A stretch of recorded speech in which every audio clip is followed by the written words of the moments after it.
The eastern wall came down at dawn. Not slowly, not with warning, it came. Down the way mountains fall in. Earthquakes, one moment it stood, and the next it was powder and smoke rolling across the ground like a living thing. Kael'var pressed his back against the broken foundation of what used to be the garrison command post and listened to the sound of his people dying 30 m away. The Draken had been shelling the colony of Varath 6 for 11 days, 11 days of the sky turning orange with plasma, bursts of the ground vibrating so constantly that Kael had stopped noticing it until it stopped for 30 seconds, and the silence felt like a wound. His unit had started with 42 soldiers. He could count the ones still breathing without using all his fingers. Sub-Commander Yiz crawled to his side. Through the rubble, her left arm in a field wrap that had gone brown with dried fluid, she held a communicator in her good hand. Her eyes, all four of them, were flat and still in the way. Varath's eyes went when a soldier had moved past fear into something colder. Fleet confirmation, she said. Her voice did not shake. She had been a soldier for 30 years, and she would not let her voice shake now. Our second fleet group has been destroyed in orbit. The third is not responding. Kael looked at the communicator. The screen showed a star map of the Varath 6 system, the icons representing friendly ships had gone dark one by one over the past 6 hours until the display looked like a funeral. A handful of red markers, Draken fleet signatures, moved through the system with the slow, patient confidence of things that have already won. The civilian shelters, he asked. Still sealed, 7,000 inside, the deepest ones are reinforced well enough to survive bombardment. She paused. They will not survive what comes after the bombardment. Kael understood what she meant. When the Draken stopped shelling, they would send ground troops into the rubble to finish the work. The Draken did not leave survivors as a policy, not on colony worlds, not when the colony had resisted. Varath 6 had resisted. Every soldier still breathing in these ruins had made that choice with full knowledge of what it cost. He thought about the 7,000 civilians below the ground. He thought about the children among them. He thought about how they would hear the shelling stop and think it meant safety. He stopped thinking about it. How long until they move ground units in, he asked. An hour, maybe less. They're forward. Units are already at the perimeter. Kael pulled himself up enough to look over the broken wall. The forward edge of the Draken advance was visible at the far end of what had been the colony's main road, a wide formation of armored units moving with steady mechanical patience. They had numbers, they had armor, they had complete orbital control. They were not in a hurry because they did not need to be. He slid back down. Yiz was watching him. We hold the civilian shelters as long as we can, he said. It was not a plan. It was a statement of intent, which was the only thing left when plans ran out. She nodded. She had expected nothing less and nothing more. He checked his energy cells. One full cell, one at 30%. He set the partial cell aside and loaded the full one. Around him, the survivors of his unit were doing the same quiet arithmetic, counting what they had, measuring it against what was coming, making the numbers work in their heads, because making the numbers work was the only control they had left. Then Ren, the youngest soldier in the unit, a boy barely past his first service year who still flinched at loud Sounds when he thought no one was watching. Grabbed Kale's arm with both hands. Commander, the sky. Kale looked up.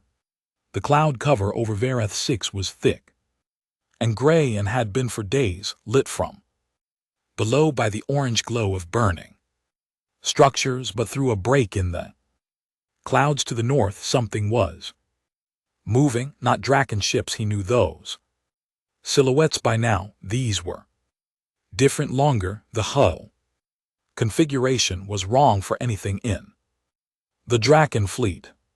3 vessels, large, moving in a hard, fast descent arc that did not match any standard orbital approach pattern he had ever seen. Yez had her optics up. She said nothing for several seconds.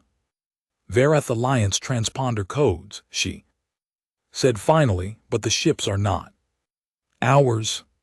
What are they?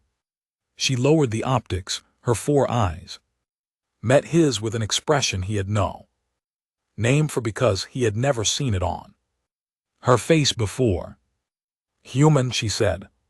Kale had heard of humans. Most of the Vareth Alliance had heard of humans by then, the way you hear about a distant storm as a thing that exists, that has a reputation that you hope stays far away from you. The Alliance had accepted their application for membership 2 years ago. There had been diplomatic meetings and trade agreements and formal ceremonies that Kale had paid no attention to, because none of it had seemed relevant to a garrison soldier on a colony world at the edge of the system. He had never seen a human ship. He watched the 3 vessels punch through the cloud layer at an angle that made his chest tighten instinctively, the animal part of his brain registering the speed as wrong, too fast for a controlled landing, too steep for any sane descent. Then the ships leveled barely, just enough, and then the ships opened. Not the landing bays, the holes, panels blew outward, and from each vessel in clusters dozens of small objects fell. They trailed fire as they dropped. They were falling too fast. They were going to hit the ground and become craters. Kale started to look away. The objects slowed. Not all at once, in stages, controlled bursts, each one correcting, adjusting, reading the ground below it and responding. They spread as they fell, separating from clusters into individuals, covering a wide arc across the northern approach to the colony. Some came down in the rubble fields. Some landed on the road. Some hit the open ground between the ruins and the Draken forward line. Each one hit with a sound like a hammer striking an anvil, and each one stood up.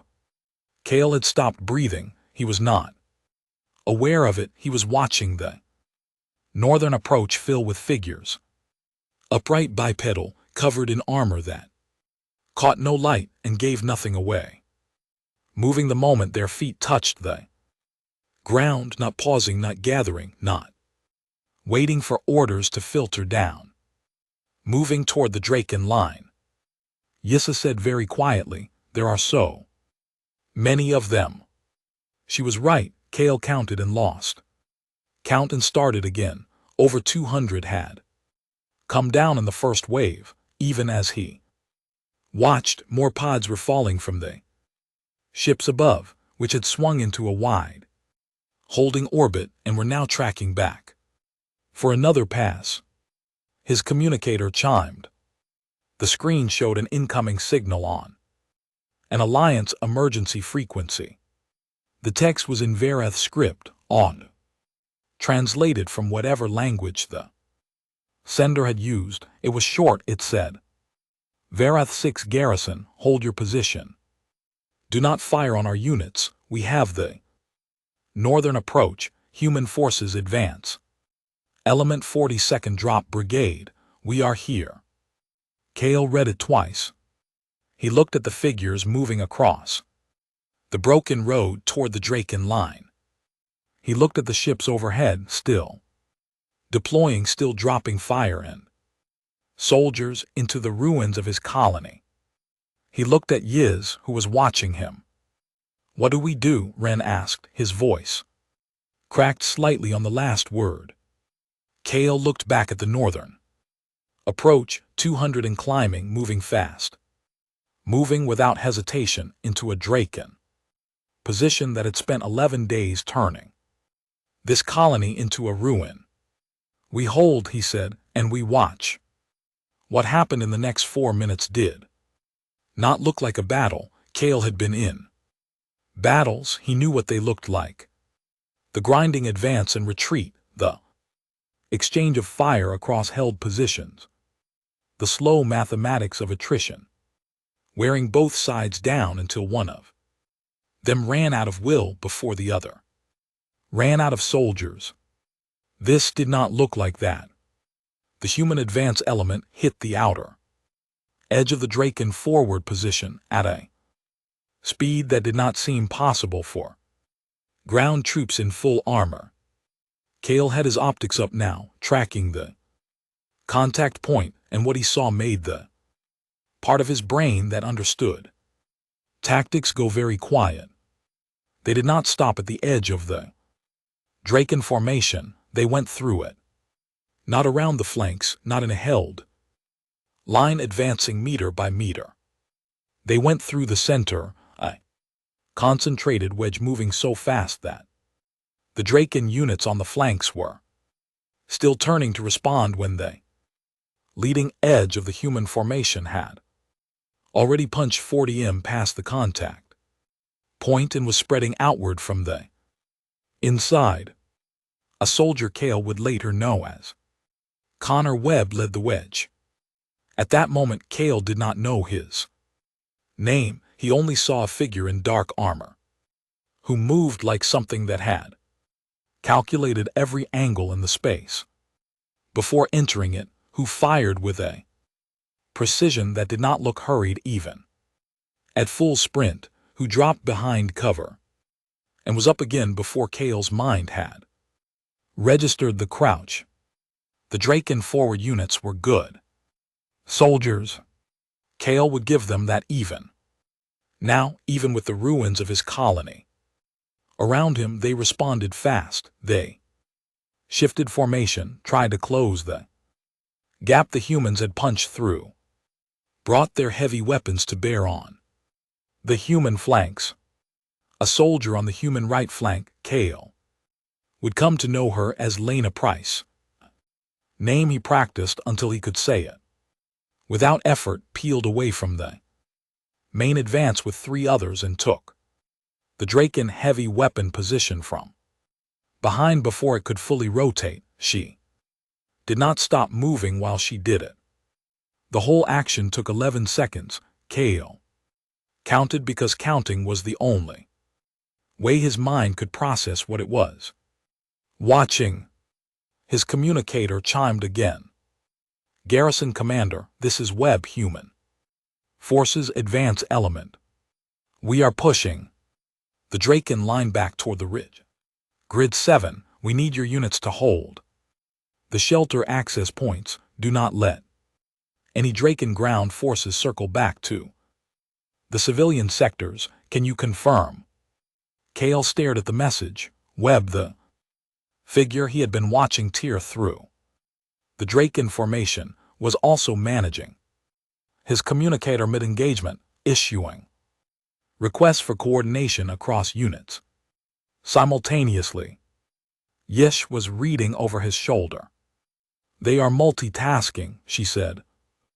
Word in Varath carried a slightly confused undertone, the way you might describe someone doing something physically improbable, not impossible, just improbable. "Confirm," Kale sent back. He looked at his remaining soldiers, 9 of them. 9 where 42 had stood 11 days ago. They were watching the northern approach with expressions that Kale recognized. The specific look of soldiers who have accepted death and are now being asked to revise that acceptance on very short notice. It required a different kind of courage than dying did. It required choosing to try again. On your feet, he said, we hold the shelter access points. Let the humans do what they do. They moved. Getting his unit into position meant crossing 400 m of open ground between collapsed structures because the roads were no longer roads and the direct routes were no longer direct. Kale moved his people through it fast, using cover, using the smoke still rising from morning impacts. Twice they drew fire from Draken flanking units that had not yet been engaged by the human advance. Twice they returned fire and kept moving. They reached the shelter access points. 3 reinforced hatches set into the bedrock disguised under rubble that hadn't entirely hidden them from a trained eye. Kale posted his soldiers in overlapping positions covering all 3.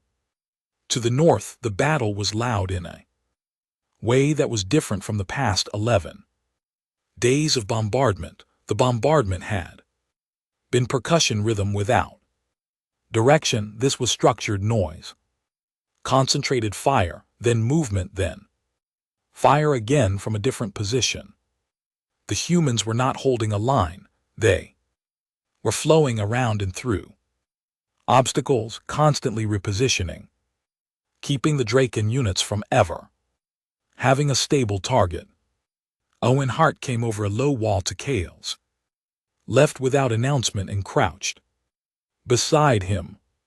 Kale recognized the armor type as human, but had not heard the approach at all, which by itself was remarkable.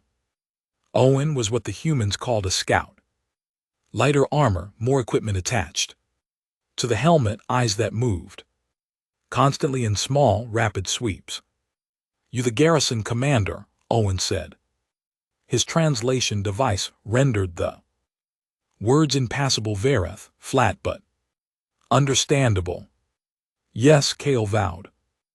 Owen, he pointed northeast. There are about 40 Draken infantry trying to work around the human right flank. They are going to come through that collapsed storage building and try to reach the south shelter access from behind.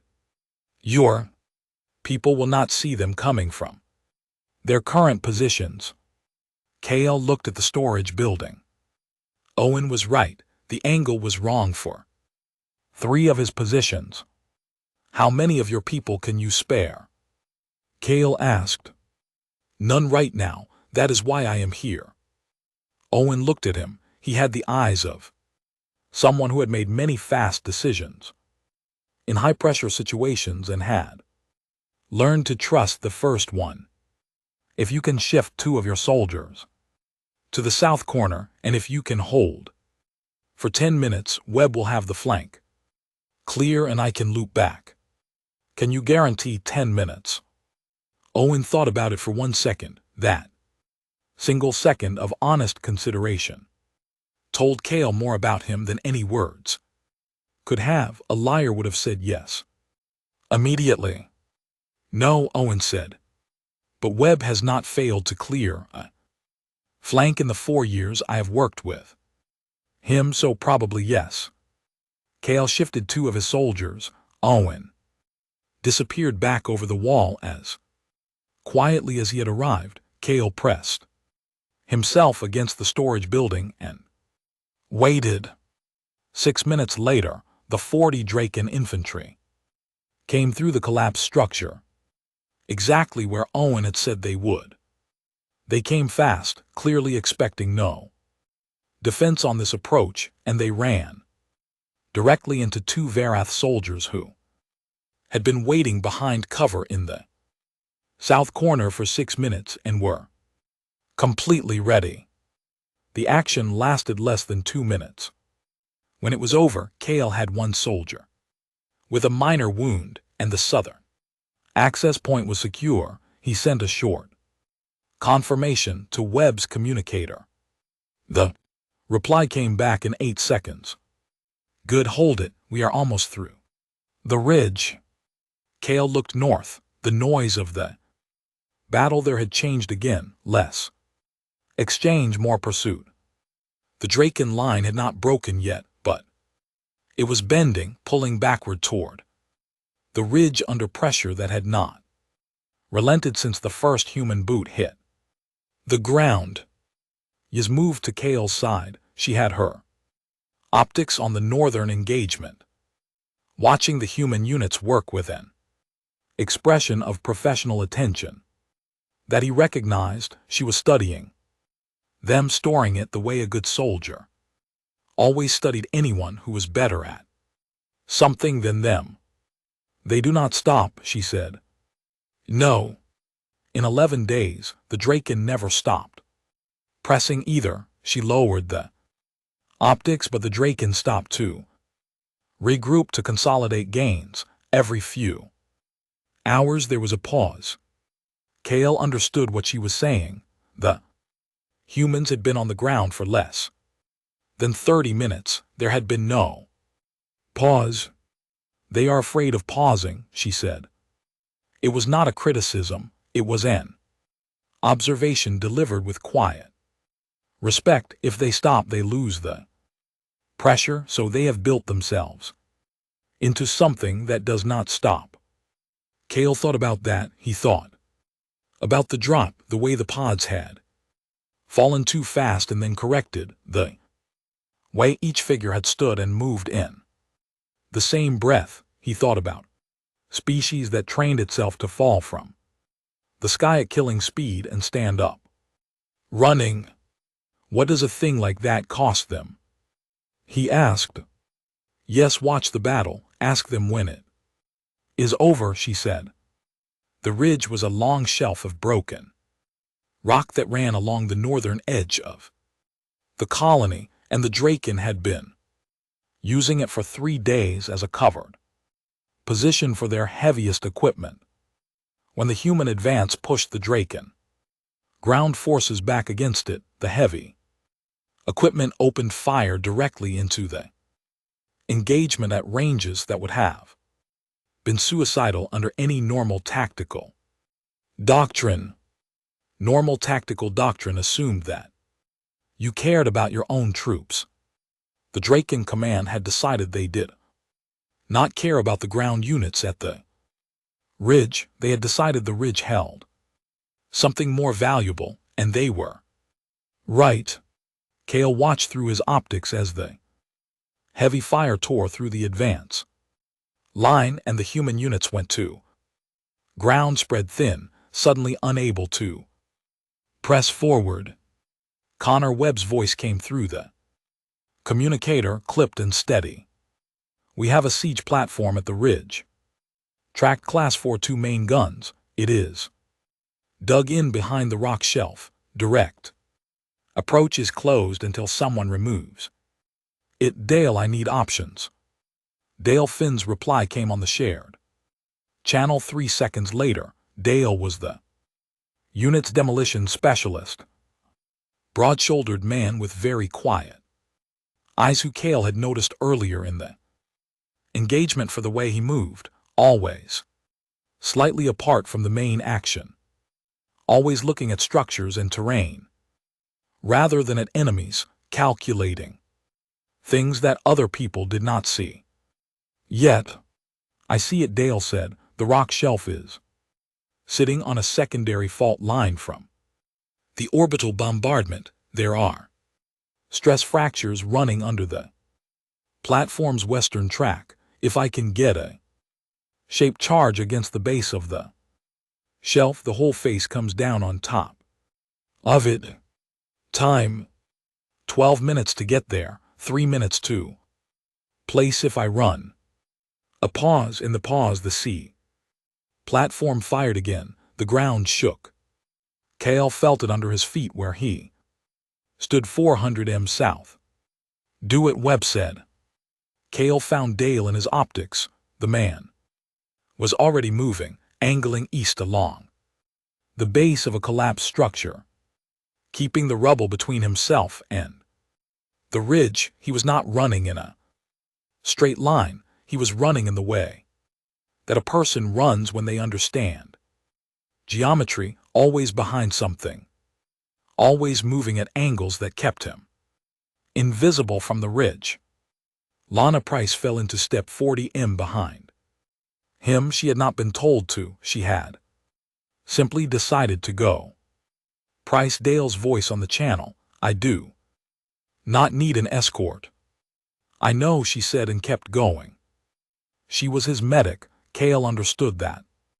Without being told, because of the way she moved, always slightly reactive, always scanning for the moment after the action rather than the action itself.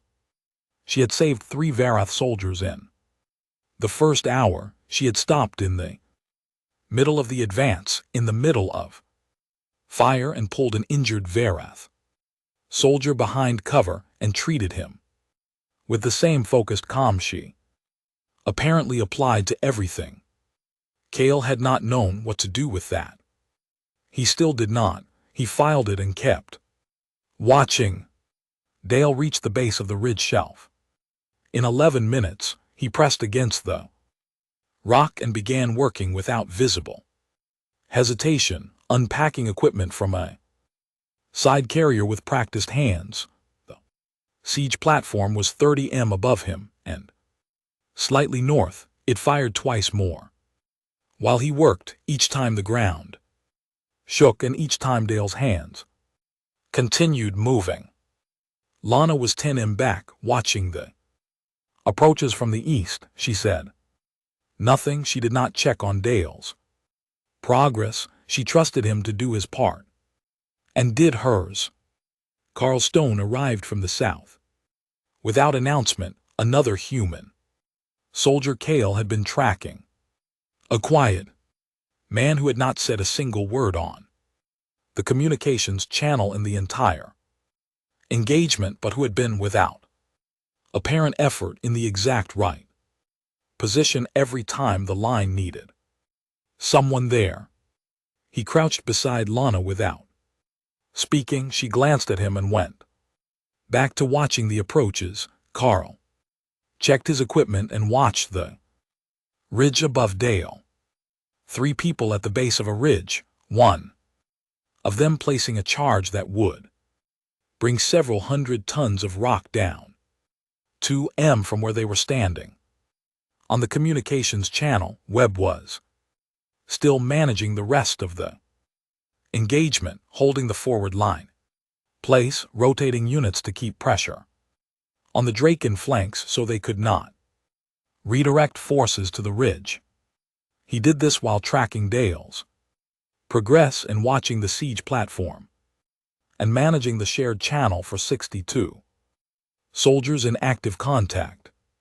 Cale listened to his voice and heard no elevation, no crack, no sign that any of this was harder than a training exercise. He thought about what that kind of calm costs, what you give up or build up or burn down inside yourself to get there. Charges placed, Dale said, moving to save distance. Dale moved fast, low back the way he had come.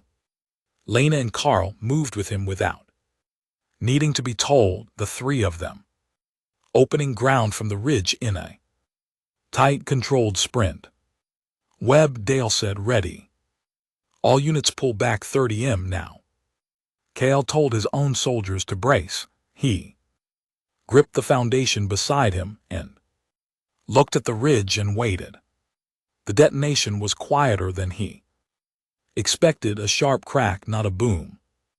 Then the rock face moved, not explosively. It tilted, the way a wall tilts when its foundation gives, slowly. At first with a grinding sound that built as more weight committed to the fall, and then faster, and then it came down in a single mass that hit the ground with a sound that Cale felt in his chest and his teeth and the base of his skull. The dust cloud went up like a slow wave. When it began to settle, the ridge shelf was gone.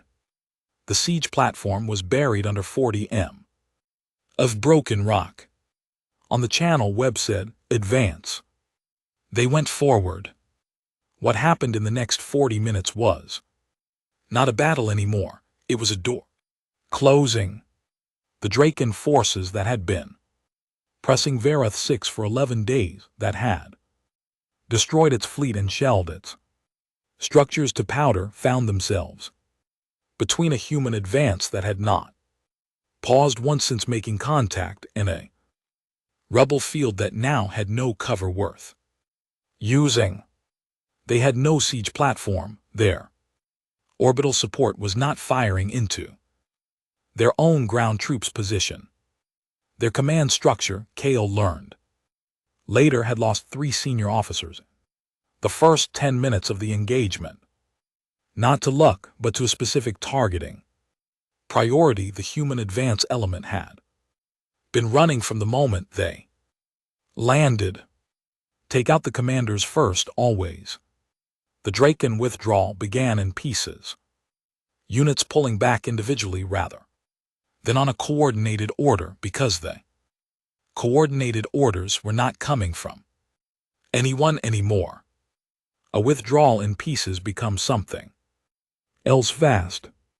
Kale had seen it happen to his own people over the past 11 days, the terrible acceleration of it, the way a line that is bending becomes a line that is breaking in what feels like a single breath. He watched it happen to the Draken. Webb's advance element moved through the collapse with the same rhythm it had maintained all day, measured, constant. Not triumphant. They did not chase the Draken units that were running. They let them run and held the ground they had taken and kept their formation intact. A different kind of soldier might have broken discipline in that moment and pushed beyond what was needed. These ones did not. Kale walked north through the ruins of his colony to the forward edge of where the human line had settled. Smoke was still rising from a dozen points. The orange sky of the morning had gone pale blue, the kind of afternoon light that felt inappropriate for what the ground looked like. He had his sidearm in his hand, not because he expected to need it, but because he had not yet made the conscious choice to put it away. Webb was standing at the edge of the road, looking north toward where the Draken withdrawal was disappearing over the far hills. He was not on his communicator. He was just standing there, his helmet off, held at his side. He was younger than Kale had imagined. From the voice on the channel, he had a face that looked like it had spent a long time being tired and had made its peace with that. Kale stopped a few meters away. He did not know human greetings well enough to trust himself. He did not know the appropriate gesture for what this moment was. There was no word in his language for what a person owed someone who had come from across the galaxy and fallen out of the sky to stand between 7,000 civilians and the thing that was coming for them. He put his sidearm away. That felt like the right start. Webb looked at him. His eyes were gray and steady, and they held no performance in them, no expectation of gratitude, no pride that needed witnessing. Just the look of a person who had done a job and was already thinking about the next one. "How are your people?" Webb asked. His translation device rendered it simply. Kale thought about the 9 soldiers he had left. He thought about the 33 who were not standing in this road. He thought about the 7,000 below the ground who did not yet know it was over. "Alive," Kale said, "because of you." Webb looked at him for a moment, then he shook his head just slightly. "Alive because your people held 11 days," he said. "We just closed the door." Lena walked past behind them, headed south toward the shelter access points, with a medical kit over one shoulder. She glanced at Cale as she passed and gave a small nod, the universal acknowledgement of someone who has too much work still ahead to stop and talk. He nodded back. Owen appeared from somewhere to the east, already pulling up a terrain map on a handheld unit, already planning the next thing.